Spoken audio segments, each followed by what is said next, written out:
My name is Rod Cruz. I'm the National Chairman of Arangkada Riders Alliance. This is regarding the directive at QCPD regarding the wearing of vest. We at Arangkada Riders Alliance do not support the wearing of vest with plate number. Na simpleng kadahilanan lang po, sir.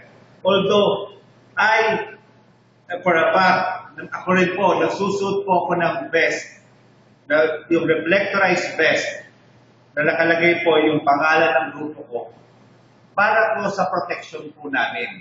Tama po yun. Pero ang paglagay po ng plate number is against our right. Hindi rin po natin mangyayari po dito. Pwede pong maging source po ng katiwalian dahil po kung titignan po natin kung gagamitin po na may vest with plate at may galit ako sa isang tao, pwede kong gamitin yung number niya at magwala na ako. Pangalawa, that is against our human rights.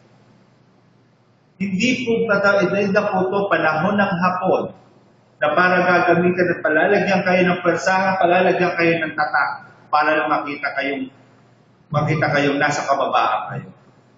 Mga sir, hindi po pwede yan. May mga karapatan din po kami mga nagmumotorsiklo. At karapatan din po namin mamili kung ano po ang mga dapat natin suotin. Kaya po, mariin ko pong tinututulan ang direktiba sa Quezon City ng pagsusuot ng vest with plate number. Maraming salamat po.